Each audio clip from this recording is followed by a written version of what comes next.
Welcome today to another episode for Environmental Dialogue here at UCTV.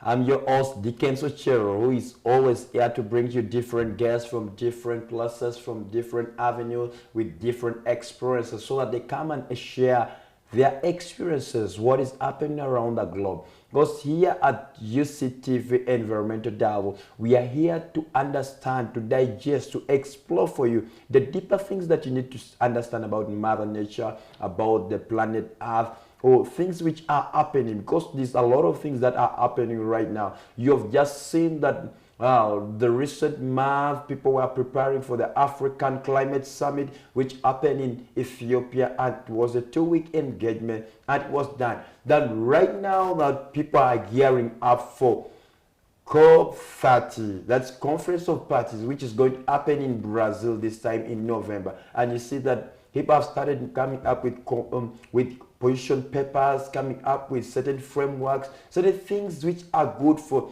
negotiation. And you've seen that even the young people have been involved in negotiation, seeing the way how they can really tap these opportunities and see that at least their global issues, all the things which are affecting the Mother Earth, is addressed to the world leaders. Because if we don't come together to table this issue, who will do it for us? Because sometimes the problems all around. And today we have a very interesting topic, which has been really something that people have been questioning, something that others have been also asking, that why is it certain gender are not involved in this climate education or the intervention of this climate change that we are saying. But now that's why we say that, okay, today we are going to discuss something to do with the impact of the women movement or the girls movement in climate change. Because we have seen very many negotiators, we have seen very many women groups, like for instance, Women in Climate Change, we have seen Pan-African Women Organization, we have seen our city. There are very many movements in regards to women and girls movement. And today we have brought an interesting organization that really has been doing a lot of impact in the Eastern Uganda, Western Uganda, Central here. They've been moving, and these are young, energetic, young people that are spearheading that change here in Uganda. And without waste of time, let me take this opportunity to first give time for my guest to introduce herself here in the show. All right, you're most welcome. Thank you so much. Introduce yourself to the guest, to our viewers. Okay, thank you so much, Mr. Dickens, and thank you so much, UCTV, for hosting us today to share our voices as the young people, as the young women working towards climate action. My name is Nakabiri Ziadah. Professionally, I'm an environmental practitioner. Wow. Yeah, and I'm also part of the Girls for Climate Action, which is a young women-led ecofeminist movement that is working towards sharing the experiences, sharing the lived realities of women and girls in the face of climate change. Yeah. Wow. And this is the perfect time, and it's the perfect topic for you, Yada, because I'm really privileged to host you here at UCTV Environmental Dialogue, here to share with us what happens. Why are we seeing this girls movement, women movement all over, when we know that at first it was men moving everywhere? We see that men. And it was also a question to us. We say that according to the UBOS statistics, which states that 80% of women here in Uganda are the ones who are into agriculture, they're the ones who are into things to do with the animal production, things to get involved, like relate so closely with environment. And we find that men were the ones who were echoing out the voices. But this time we have seen a very strong force which is happening all over the world, that you people have come out. What has intrigued you people to come out? Thank you so much, Dickens. We must agree that climate action is surely urgent, but at the same time it is costly and also the women and girls are at the verge. You know, we are at the front lines this time round, because truth is women and girls are suffering the most. When all these adverse impacts of climate change come in, they hit us differently. They hit different genders differently. So, for example, organizations like Girls for Climate Action, we are saying, if we are to have climate justice, we must bring the people who have lived these experiences, the people who have been shocked by climate change impacts, to be the co-creators of solutions, to be the people taking the decisions ahead. Yeah, that way we can really have climate justice. But without centering the women and girls, it is really hard. And also, to add on that, you realize that women and girls are naturally custodians of nature. We know how to, we are an ocean of indigenous knowledge. Wow. We are caregivers, but also we have challenges that are deterring us from being actively engaging in such opportunities. Like you've said, you've already seen men pushing here and there, echoing out the different ideas. It's not that the women do not have the ideas or they do not want to share, but you realize they have a lot of issues that are holding them back. You know, they always want to run, but something is pulling them back. Yeah, for example, when you look at care work, we take a lot of time engaging in care work, but it goes unrecognized and it goes unpaid. Yet remember, it also deters our effective representation or participation in the would-be opportunities. So, for example, if you have to go for a skilling program, the other gender would wake up, maybe you've already prepared your breakfast for your husband, you prepare the kids, now you have to look for water. So when climate change now hits, it really prolongs the time that you had to spend on all these activities. But remember, you're giving in your time resource, but this goes unpaid, it goes unrecognized. First of all, you will be stressed mentally. For example, now if you used to walk 2 kilometers to find water, now you have to move like 10 kilometers to find a water source that is really safe. Now you have to look for food. By the time you even go for these meaningful engagements, you're already tired and now you need to take a break.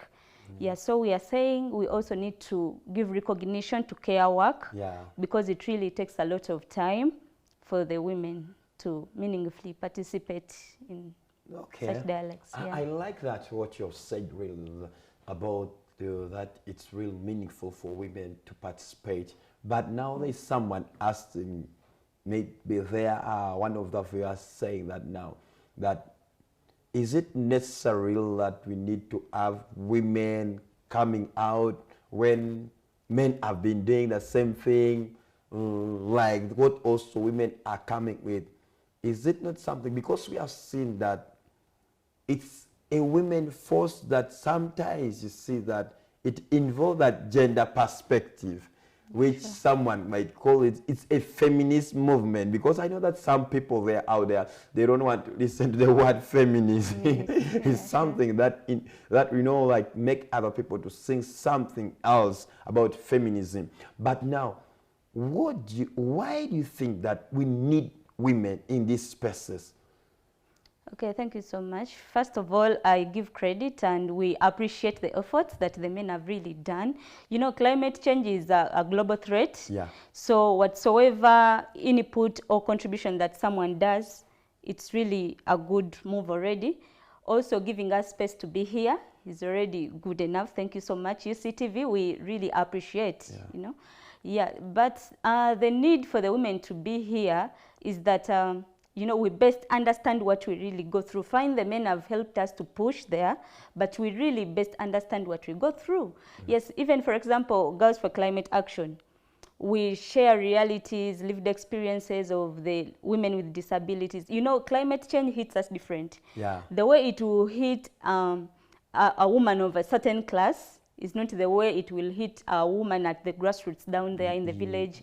And it's not the way it will hit a young girl. It's not the way it will hit someone who is disabled.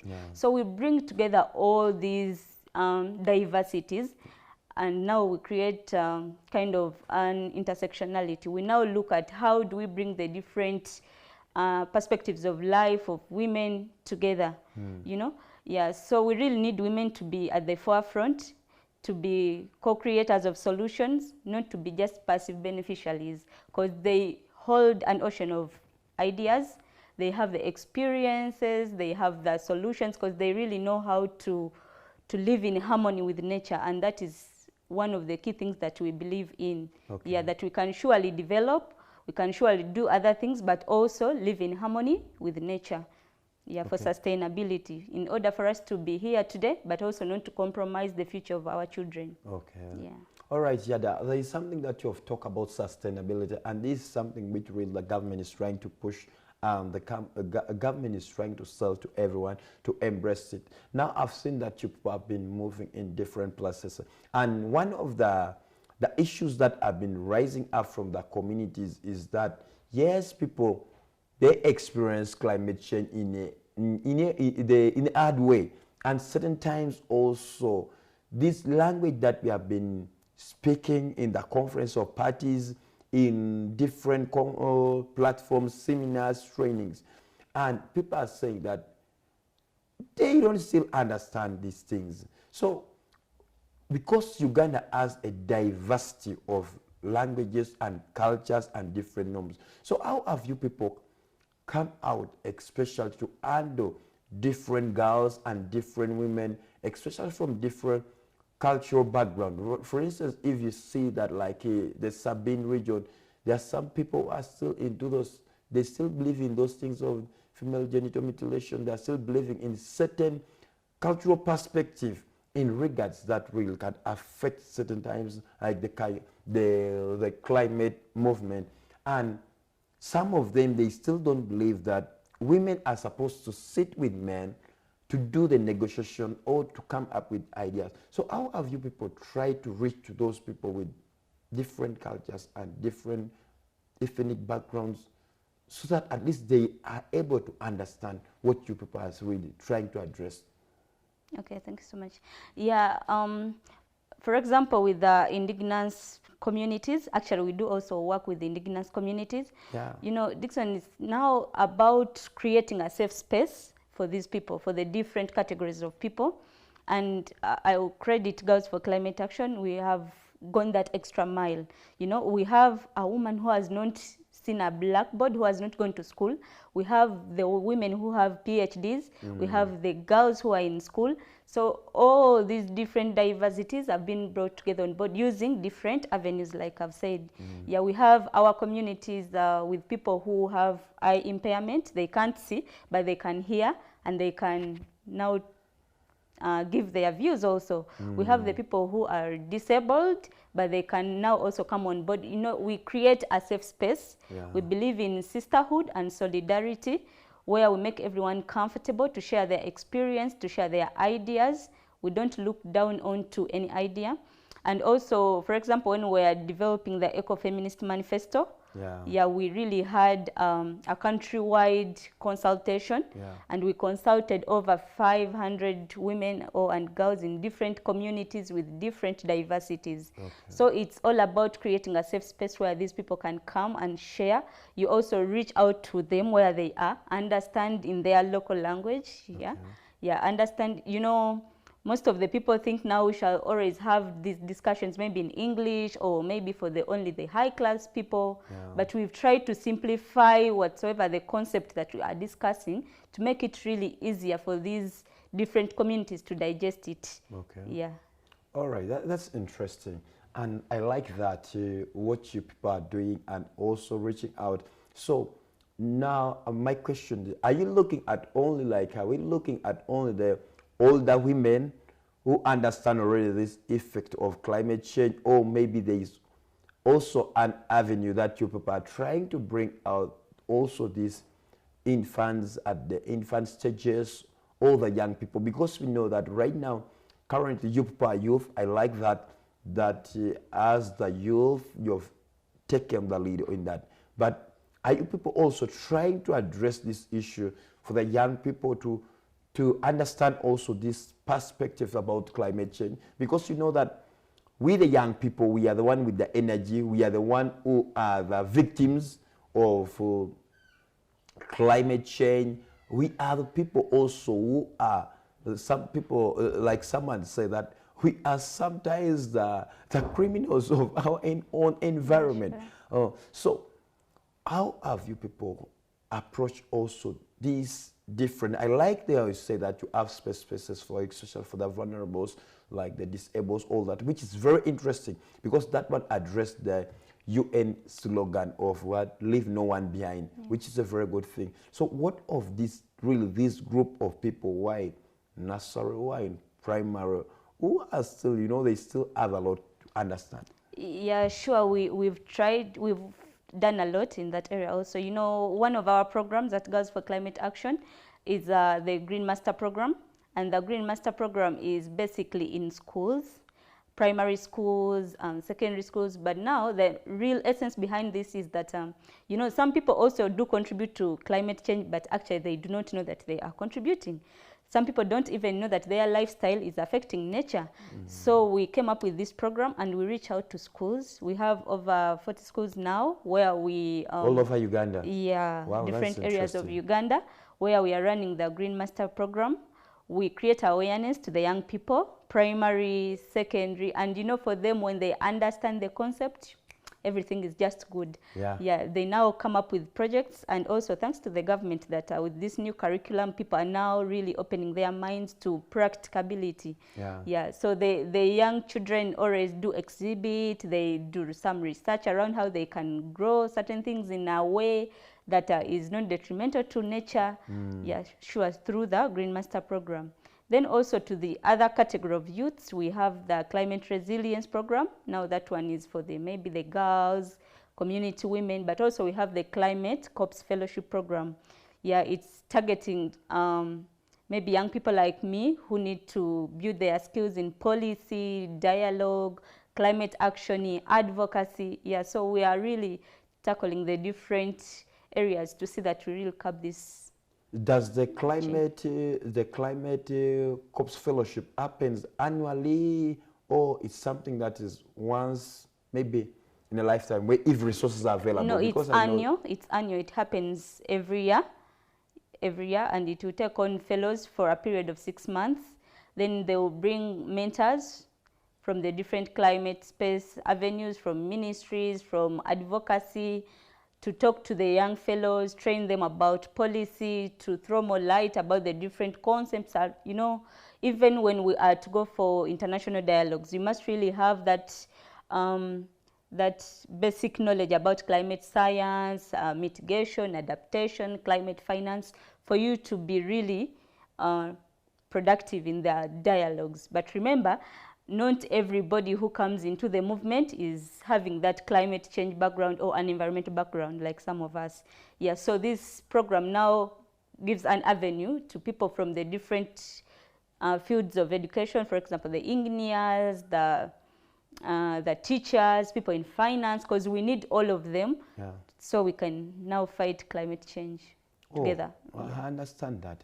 Like, is there also like, you've spoken about like addressing these climate challenges to different professionals, like the people and all that. Also, are we seeing that there is also a program especially for our rural people who are down there in the villages? Because I know that most times for them, they don't have time to watch maybe TV, or maybe to go into TikTok, or maybe to go and Google search, understand certain information. And for them, if you don't use the grassroots approach or to get them, it's very difficult for them to get such information, especially this kind of fellowship that you people are gathering people for. And now, how are you people trying to also reach out to these people in the rural areas? And are they also invited to be part of this climate fellowship, or is only addressing to this sector of people whom maybe you're studying? Okay, thank you. Like I said, we have 3 different programs. The Green Master Program is targeting the young practitioners in schools, primary schools, secondary schools. Then we have the Climate Resilience Program. Now that one is for our people in the grassroots, our people in communities. Then also we have now the Climate Corps Leadership or the Fellowship Program. Yeah, so the Climate Resilience Program really reaches out down there to the grassroots. We learn from these people. You know, like I said, they are an ocean of ideas and solutions. We learn from them, but also we teach them some ideas. Yeah, we amplify their voices. They share their stories in their local languages, and we can also now amplify them, share their stories, and together we co-create solutions. Okay. Yeah, so the target is leaving no one behind, sure. All right then.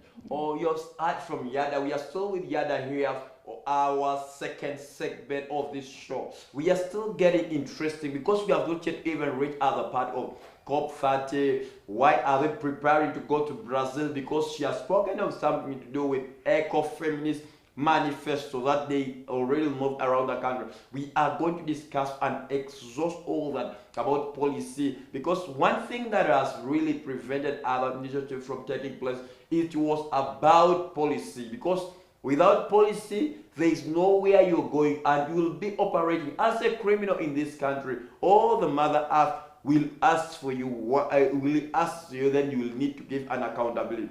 As someone always said, and I always tell people that, yes, for God forgives once and for all. For human beings sometimes forgive. But with Mother Earth or nature, you don't have a place of forgiveness. Will come for you. So let's go for a short commercial break, and we shall be back for the second segment.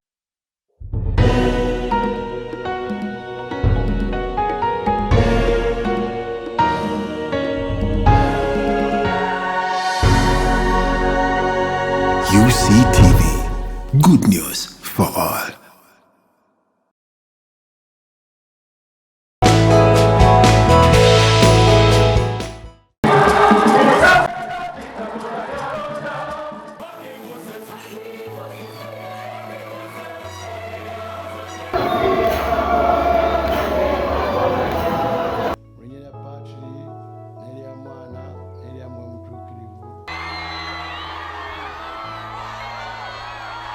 Tiene que soñar.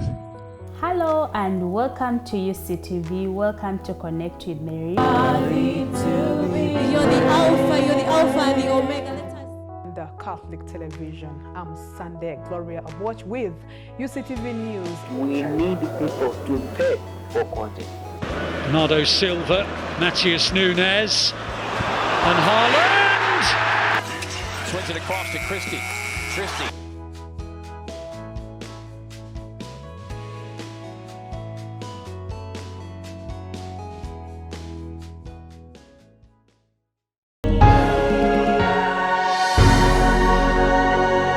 UCTV, good news for all. Are you 18 to 35 years old? Live your life to the fullest with the Center Evolution Youth Savings Account. With the Center Evolution Youth Savings Account, you get a free ATM card, no monthly charges, free bank drafts for school fees payments, and attractive interests. And that's not all. Enjoy access to financial literacy, entrepreneurship opportunities, and bank loans. Opening the Center Evolution Youth Savings Account is your ticket to a brighter future. For more information, please visit any of the nearest branches today or call our toll-free line 0800 200 555 or 0800 335 344. Centenary Bank. Kuleza Farm with Centenary Bank agribusiness solar loan of up to 50 million shillings for a solar-powered irrigation system on your farm. Enjoy a grace period tailored to your cash flows, and loan offer amounts from 100,000 up to 50 million Uganda shillings with flexible loan periods up to 60 months. Apply for a Centenary Bank agribusiness solar loan through our branches, agents, and enjoy a fixed interest rate of just 1.7% per month. Kuleza Farm with Centenary Bank agribusiness solar loan today and watch your farming dreams come to life. Visit any of our nearest branch today or call our toll-free line 0800 200 555 or 0800 335 344. Centenary Bank. Centenary Bank is a member of the Center Group regulated by Bank of Uganda. Customer deposits of up to 10 million shillings are protected by the Deposit Protection Fund of Uganda. Terms and conditions apply. Koleza Farm with Centenary Bank, agribusiness solar loan of up to 50 million shillings for a solar-powered irrigation system on your farm. Enjoy a grace period tailored to your cash flows and loan offer amounts from 100,000 up to 50 million Uganda shillings with flexible loan periods up to 60 months. Apply for a Centenary Bank agribusiness solar loan through our branches, agents, and enjoy a fixed interest rate of just 1.7% per month. Koleza Farm with Centenary Bank agribusiness solar loan today and watch your farming dreams come to life. Visit any of our nearest branch today or call our toll-free line 0800 200 555 or 0800 335 344. Centenary Bank. Centenary Bank is a member of the Center Group regulated by Bank of Uganda. Customer deposits of up to 10 million shillings are protected by the Deposit Protection Fund of Uganda. Terms and conditions apply.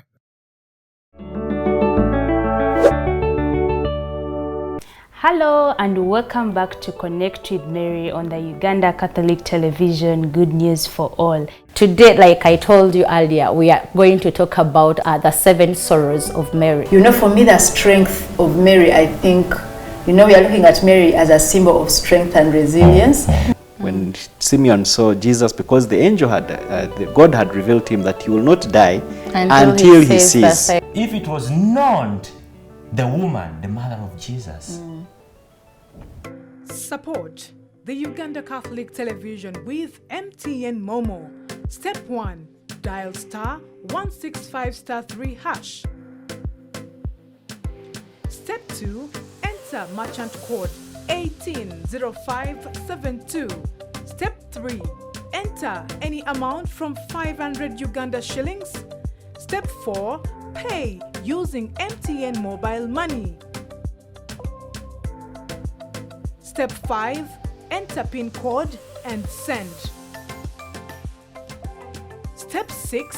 You will receive a confirmation text for supporting the Uganda Catholic Television.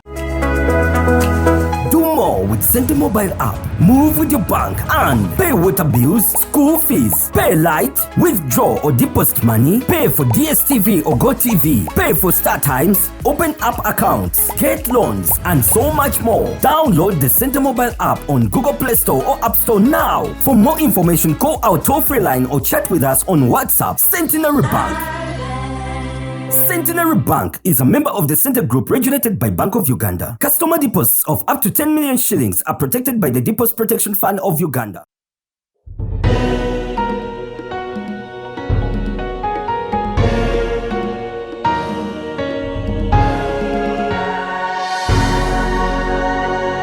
UCTV. Good news for all. Welcome back from that short commercial break that we had here. It was getting interesting. And I told you that we are still getting to another segment of interesting conversation here.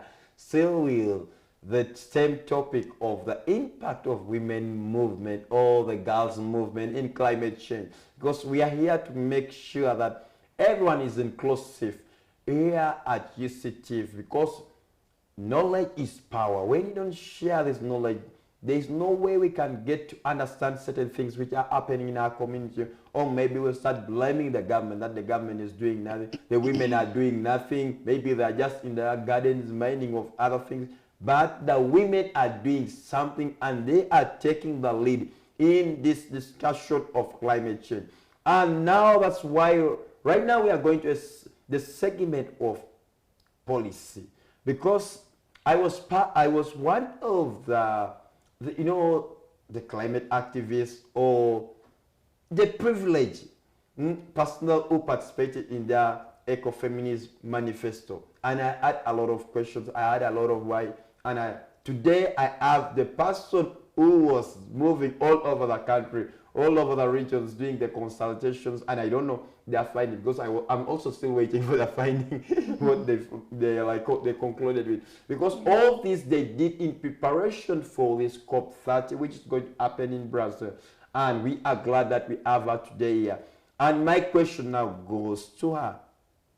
We have had people organizing. You spoke of climate justice. It's something, a beautiful word when you hear like the young lawyers are speaking out, and still we still don't have the climate justice lawyers or the environmental lawyers, because certain things are still mixed up. We don't understand it. That's why last time we are still also advocating for that we need maybe a tribunal for the environment or for the climate space, so that it's separated from this issue of human rights or commercial, from the commercial courts, all that. So now, why have you people come up with this big thing, which, when you talk of ecofeminism manifesto, when I shared it on there, like my status, someone said, Dickens, what have you people started? This issue of ecofeminism and all that. I say, relax. The people who want this, they understand all that. You will understand this when the report is out. Why are they up? So why are you people coming up with this big elephant, which is called ecofeminist manifesto? And what was the reason behind you people saying, ladies, we need to take the lead in what selling this to the global world? Why? Yeah, thank you so much. But it's not really big, like people fear the words, the justice, they are ecofeminist. But now we are just saying that, well, thank you to all the people who are pushing towards climate action. But now we need to really concretize on the realities, experiences, challenges faced by the girls and women. Yeah, so that is the idea behind developing the Ecofeminist Manifesto. And it has like details under the different thematic areas of discussion at COP.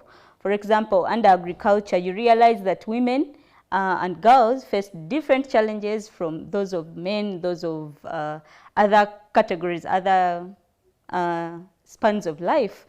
Yeah, so we are saying this manifesto is drawing its strength from the fact that women are a different gender with different challenges and different realities that we need now to put into consideration in whatsoever that we are discussing. Yeah, basically that's the concrete reason for the manifesto. Yeah, so you realize also, for example, like I talked about unpaid care work.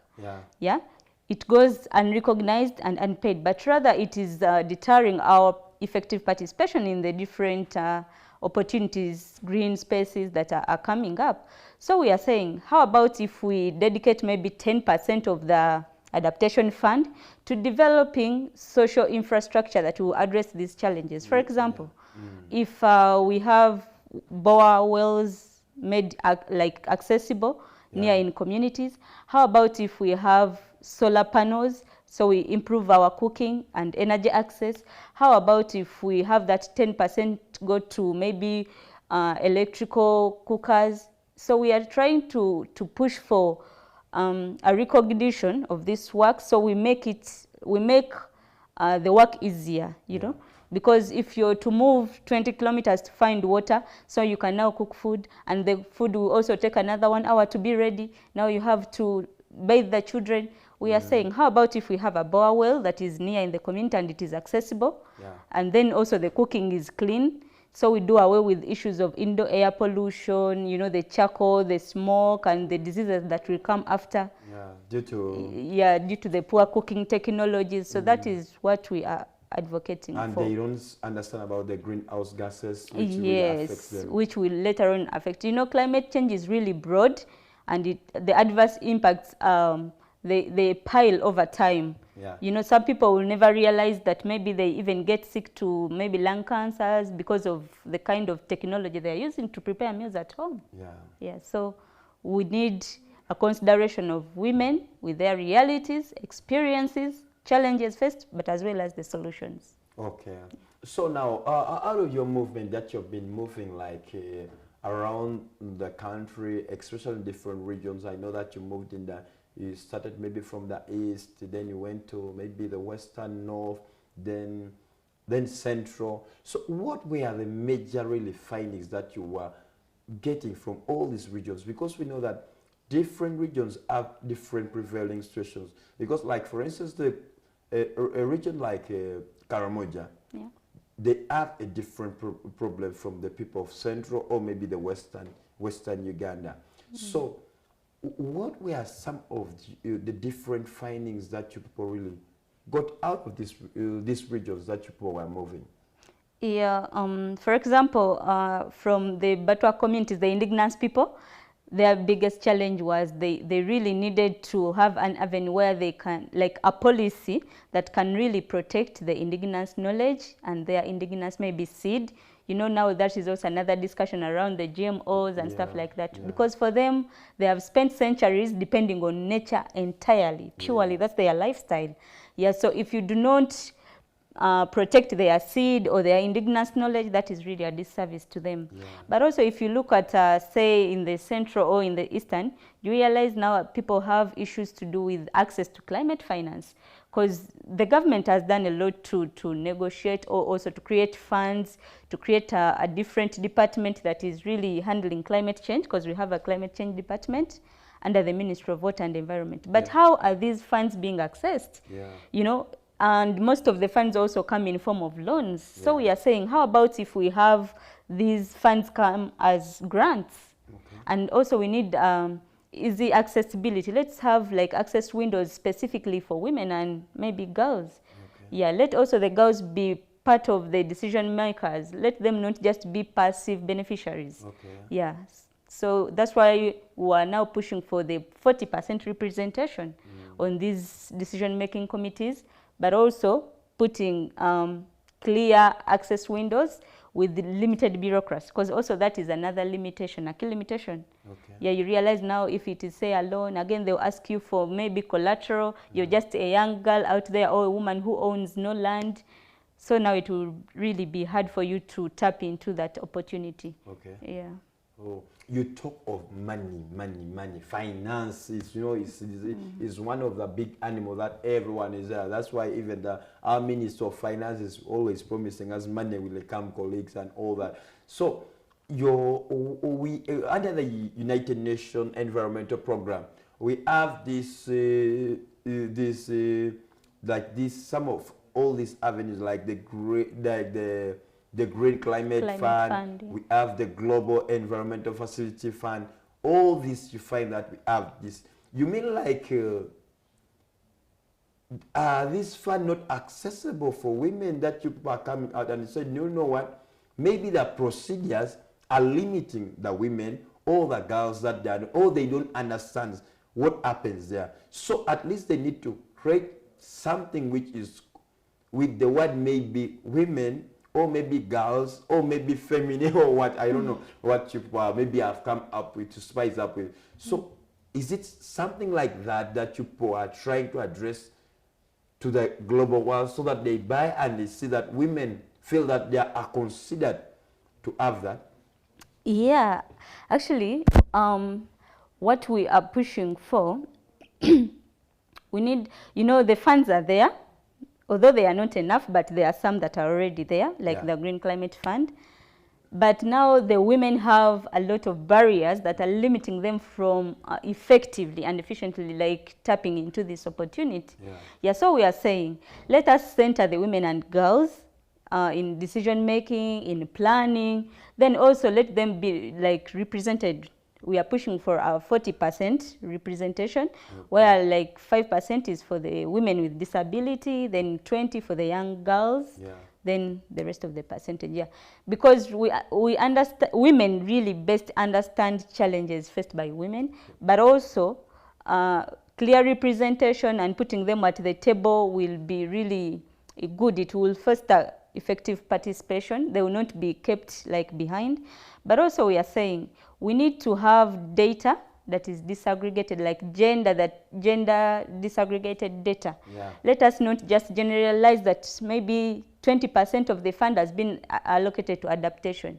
What percentage has been allocated specifically for the women? Because now that they have their own challenges, their own barriers, what percentage is specifically allocated to the women? Yeah, so that way can easily be like accountable, and also the targets will be really measurable, not just open like that. Are we looking only at the global level, or also like something also at the local level, whereby there is accessibility? What are you people looking, or you're only seeing this at the global level? No, we are actually, you know, with COP, Conference of Parties, now countries come together to negotiate maybe in groups, the Global South, then the Global North. But also remember, we have the nationally determined contributions. Yeah. So now those are at the national level. Yeah, so that's why even when we were launching our Eco-Feminist Manifesto, we met with negotiators, but also our policymakers, because you can't do anything without policy, really. Yeah, so we brought it to their attention that as you're also reporting to the global level as Uganda, can we have that percentage of contribution by women? Can you acknowledge their indigenous knowledge? Can you give a specific fund for them to involve in climate action, in adaptation? Yeah, because you realize researchers also, when you look at IPCC reports and many more scientific reports, women are surely participating and they are surely depending on nature. If you look at adaptation, mitigation, they are there, but they have a lot of barriers. So we are saying, let us break the chain, let us burn inaction and start to glow. Oh, yeah, that's interesting. Yeah, you said that you had like the launch and also the presentation with the negotiators and also I think government, you know, government. Even when you speak of the policymakers, means government is also present there. So are we going to hear this position paper being tabled before the global world? Because I believe that Girls for Climate Action are going to be present. Was there an assurance for that, or they still, maybe there are certain things that are still you guys need to first follow? Well, I might say I'm surely happy that we shared our manifesto with the policymakers, because, you know, when we go out there in Brazil now to negotiate, also Uganda will have like a bunch of negotiators, yeah. So us sharing our Eco-Feminist Manifesto to them and they committed to it is already a win for us. But also they incorporated most of these things that we're asking for into their negotiation strategy. Yeah, so that is really a good thing. So our views, our ideas, realities of people, because now that we did the consultation all around the country, we have experiences, realities from the different diversities of different women in the country, in different regions. Yeah, so when we get to COP, at least our negotiators know what we want them to share on our behalf. But also I'm excited to inform you that I'm one of the participants this year round. Wow. Yeah, I'll be in Brazil come November. Yeah, I'll be in Brazil to also add on my voice, to advocate and to share realities of the young women right from Uganda. Wow, that's interesting. Thanks to Girls for Climate Action and partners. Wow, that's interesting. We like that when we are seeing our girls are shining, carrying out our flag high at the global level. So you spoke of that. You know, we are still talking about policy. And, you know, the issue of policy is still something, a very big thing in Uganda here, and it's still a very big challenge here in Uganda. So now, with all this, which as due to your experiences moving with this, building, what are some of the challenges that you see that has been really affecting this policy implementation in Uganda, especially in line with climate change? Okay. Also, before we even look at policy implementation, also the policies are good, but they are so generic, like I've said. So we need to have gender responsive indicator sets in adaptation, mitigation, but also at implementation level, the representation was really not sufficient. So you realize that it is affecting the women now, that from planning, decision, and how it will get down to be implemented, the women were not that much involved. They will still be left behind. Yeah, so that's why we are seeking for them to be centered in planning, let them be on the tables during decision making, and also let them access the finance to help them implement maybe the adaptation strategies. Okay. Yeah, but the policies are in place, but the only request is now to have a gender lens. Let us look at the policies with a gender perspective to bring in the realities of women and their challenges and solutions. Is it like, my question also is still around that. Is it like the is it the government failing, or maybe is us, the consumers, or the community who are failing to embrace this policy? Where is real the gap? Is it us who are not understanding the language of these policies, or maybe the government also, maybe they are not doing maybe a bigger role for us to understand this policy and embrace it and become steward of this policy? Where is the gap really? Well, I would not say the government is failing. The government has really done a lot. The policies are in place. But also, I think, like I said, climate change itself is an elephant, you know. It's a threat and it's a big thing. It calls for me, you, and our viewers out there to play a part. Now that the government has done a step, maybe we have Vision 2040, we have the Green Growth Strategy, we are party to UNFCCC. This is already showing the commitment. Yeah. But you know also, our policies here also subscribe somehow to the international policies. And the other challenge that I've realized, remember international law, environmental law, is really not that bound by, it's more of voluntarily, more of, it has not that force of strictness towards like implementation. Say, for example, if a party doesn't do what they have committed to, we can only persuade them or negotiate further to make sure they do fulfill what they pledged to do, but we can't really take them to courts of law.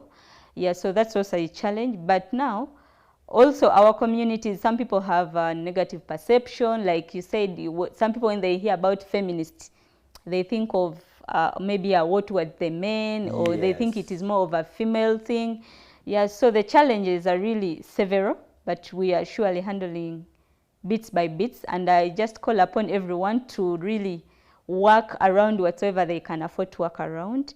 Yeah, if you can maybe just help translate the policy into your local language to share to communities, that is also good enough. But where is the money? Because interpreting all these policies need money. Yeah, sure, we need money. That's why we are pushing that let the Climate Finance Fund be a grant, not a loan. Yeah. Because look, if say a country like China pollutes, we the global south, surely we don't contribute that much emissions. Now look at a scenario where countries in the global north really pollute, but then they want to give us a fund in form of maybe a loan. Is that really a solution? Is that really climate finance? No, it doesn't really seem to be climate finance. So we are saying, let the fund come as grants, not as loans. Then also, after coming as a grant, let it be accessible. Let it be like not so bureaucratic. Let it have no much conditions to be accessed. That way we shall help to disburse it like to the different communities, different societies to be able to implement all this. Because climate action calls for knowledge sharing. It's not only through projects, but also creating awareness. Some people don't really know what to do. They do not know that they also have a duty to protect the environment. Yeah, so we really need to call on more partnerships as well. Let NEMA also spread awareness, Ministry of Water and Environment, academia, media. Yeah. Thank you so much to UCTV once again for giving us this opportunity to really share about this very noble.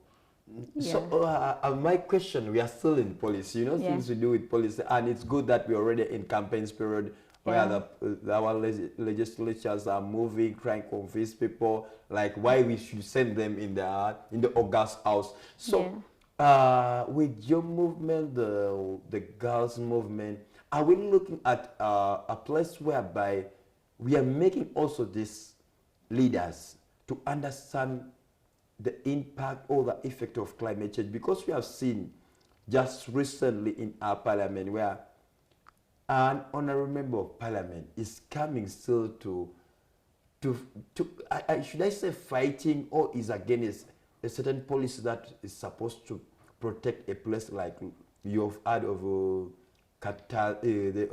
the Luigi scenario, we have heard of Chichezi scenario, but we still have the other part of our political leaders coming still and saying what the government is doing in regards to conservation and restoration is wrong. Why are they sending people away? Why are they doing this and this? And we know that this is something which the government is trying to protect life, is trying to protect people with their properties, trying to really to see that also the generation that are coming after us, they have a safe environment. So my question goes, what are we doing? What are maybe some of your plans, especially to address to these leaders that even in their manifesto that they are trying to sell to us, that they have the concept of climate or environment or something that they also go as ambassadors of change?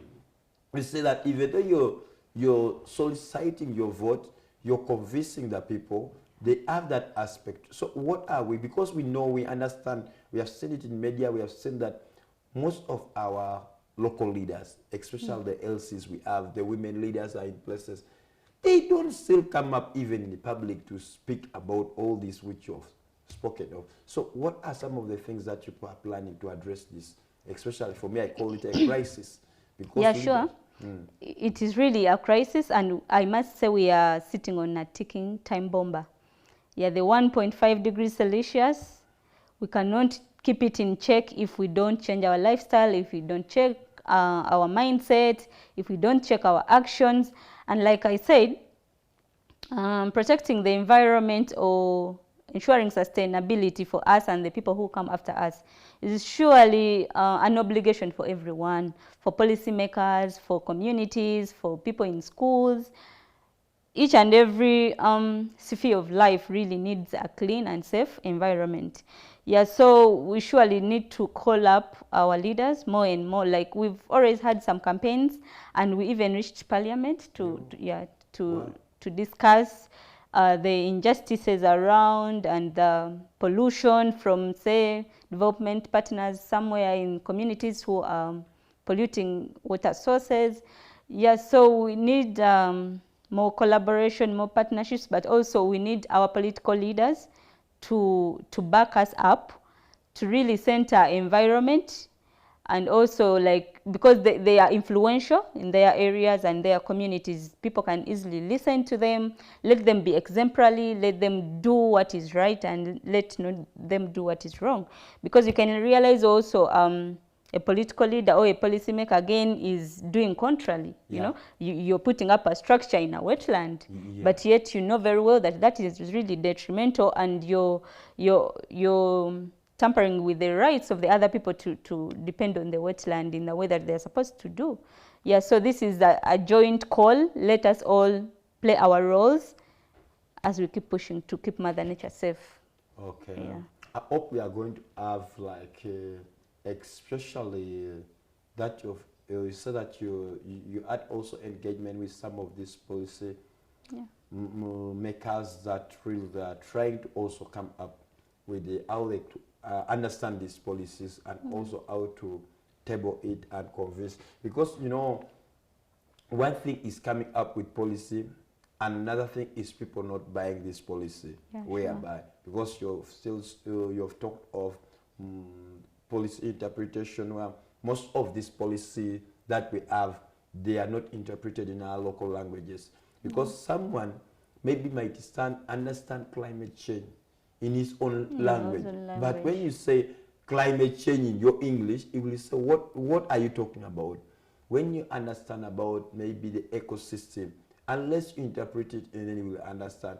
Because you will not understand the language of conservation, environmental protection, or reforestation, or generative agriculture. He will say, what's it really? What are you talking of? So now, with this level, which we saw even the young people going to having this environmental parliament, are these that we are doing, are they going to give us results in a short period of time? Because other people say that we can't wait. We need to hurry up with our things. Or maybe we are looking at what's called the Vision 40, which is certain. Are we looking at that? Or maybe we are looking at certain things that can, at least we clean with our house as we prepare ourselves for the bigger things. Since we know we have already a representative who is going to represent us at the, in Brazil for COP30. Well, I must say, what we are doing right now surely is giving results, is giving on-spot results, but also I will not guarantee that it is now giving 100% results.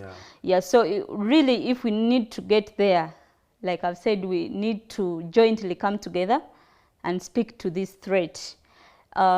Those who can interpret the policies can help on interpreting the policies. Those who can create awareness in communities, you're highly welcome. And by the way, Girls for Climate Action is a movement that welcomes everyone, individually, but also as an organization. An organization also can subscribe to be part of the movement. We have no limits. You can join us with whatever skill you have, and we work towards fighting climate change. Is it only women, girls, or also men are welcome? Because someone might ask this. Well, we prioritize women and girls, but also men are welcome for as long as they really can genuinely push the challenges faced by women, or push to see that the women are represented. For as long as they are contributing to our goal, they are highly welcome. Okay. Yeah, and we also have some men in the movement, by the way. Yeah, we have some men, we have researchers, we have people in green energy. Yeah, so we are collaborating with so many people, and I hereby call upon everyone who wishes to join the movement, please don't hesitate. You can just reach us out. The movement is open.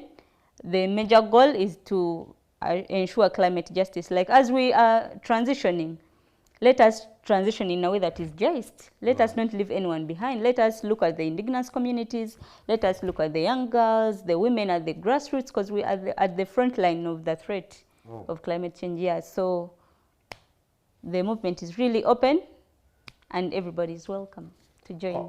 All right. Yeah. You have heard that from Ziadah, and really it's interesting having her here in the studio. I know that our time is fast spent, but I'm going to just give maybe 2 minutes to give a parting shot, or maybe a recommendation to the viewers or to the government.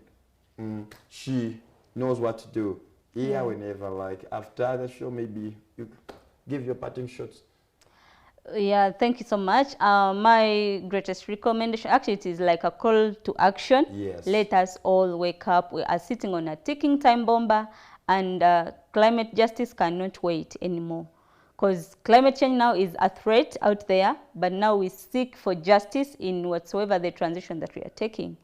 Let us all stand up, let us all wake up and fight for Mother Nature, because if we do not fight for it, it will have to fight against us. Wow. Yeah.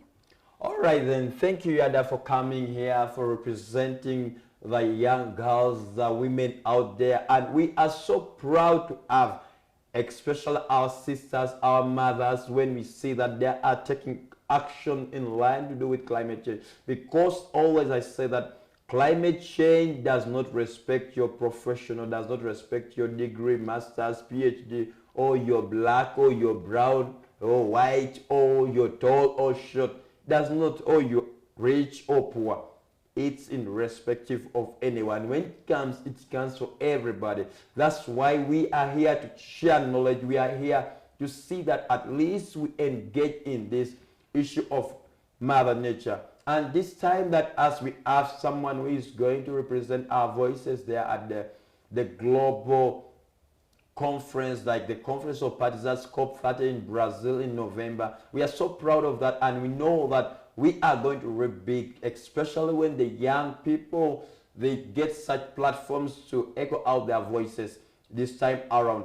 And we are, as UCTV, we are here to make sure that to reach every part of this nation, every part of the Pearl of Africa, to get information, to get people who are there doing a lot of things, so that you may understand. Because sometimes you might be out there and you think that people are doing nothing, Ugandans are not doing anything. But you know, with things to do with the climate change, for us, we cannot keep quiet. We'll keep on talking and talking and talking, and while till someone will do something and he said, you know what, I think this thing is serious, because the greatest power that God has given us is for us to speak out and to echo out everything that we know that we are experiencing.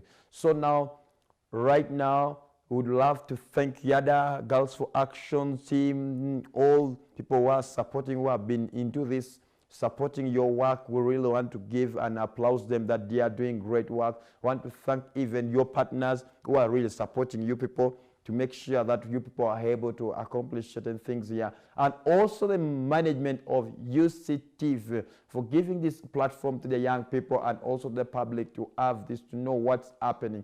And I know that as UCTV, for us to support the movement we are into, because that was one of the vision and the purpose of the Pope. That's why he came up with the Laudation the initiative, because it needs that preaching for Mother Earth, having love for Mother Earth, and that's what defines us as UCTV. And we are here every Wednesday from 8 to 9 p.m. live at UCTV. Then those ones who miss the live show, you can catch us also at UCTV Environmental Dialogue YouTube page, with the shows that it premieres from 9 to 10 p.m. in the evening, all that prime time. So you have this recording. Let us share, let us like it, subscribe to UCTV Environmental Dialogue, and let people understand what's happening around the world. And if you have any questions, any comment, you can reach out to us. Our number is there.